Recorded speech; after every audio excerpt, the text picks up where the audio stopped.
నమస్తే అండి. నమస్తే అమ్మా. మీ పేరు? మధురై నారాయణ్, ఎక్కడుంటారు సార్? అంబేద్కర్ నగర్, రామ్నగర్ డివిజన్, మీ ఎమ్మెల్యే ఎవరు సార్? ముఠా గోపాల్, మీ కార్పొరేటర్ ఎవరు సార్? రవిచారి. ఇప్పుడు జీహెచ్ఎంసీ ఎలక్షన్స్ రాబోతున్నాయి కదా! మీ ఏరియాలో డెవలప్‌మెంట్ ఏ విధంగా ఉంది? కరెక్ట్‌గా చేస్తున్నారా లేదా? ఎమ్మెల్యే గారు అయితే కంప్లీట్గా రోడ్లన్నీ క్లియర్ చేస్తున్నారు. ఎవరికైతే వాటర్ ప్రాబ్లమో డ్రైనేజ్ ప్రాబ్లమ్ ఉంటే అవన్నీ క్లియర్ చేస్తున్నారు.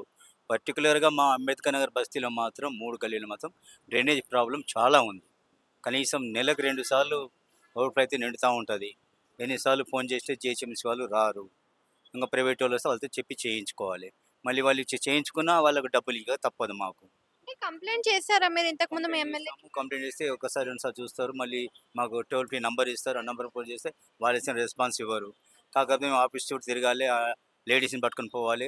అక్కడ పోయి 2 3 సార్లు లొల్లి పెడితే అప్పుడు కానీ రారు.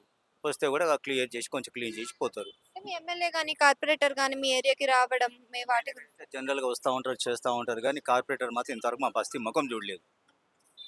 అంటే కార్పొరేటర్ రారా మీ సైడ్ అసలు? మా సైడ్ అస్సలు రారు. ఎందుకంటే కొంచెం ఫీలింగ్ ఉంటుంది, పార్టీ ఫీలింగ్ ఉంటుంది. అతను బీజేపీ క్యాండిడేట్. అట్లా అని చెప్పి మా ఏరియా మొత్తం టీఆర్ఎస్ మెంబర్షిప్ ఉంటుంది అందరిది. అట్లా అని చెప్పి మా ఏరియాకి సాధారణంగా ఎక్కువ రాడు.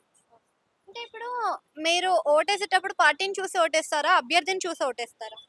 ఒకటి అభ్యర్థిని చూస్తాము, 2 ఏంటంటే పార్టీ ప్రభావం.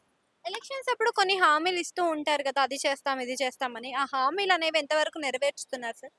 హామీలంటే రేవంత్ రెడ్డి జ్ఞాపకం వస్తాడు మాకు. ఎంతవరకు ఎన్ని హామీలు ఇచ్చారో ఇంతవరకు ఆ హామీ నెరవేర్చలేదు. కనీసమైన గ్యాస్ కానీ, కరెంటుది కానీ, ఏదైతే ఫ్రీ అన్నారో అన్నిటికి అప్లై చేసాం. ఇంతవరకు ఒక్క ఇది లేదు. 200కు ఫ్రీ ఇదన్నారు, అది లేదు. గ్యాస్ అన్నారు, అది లేదు.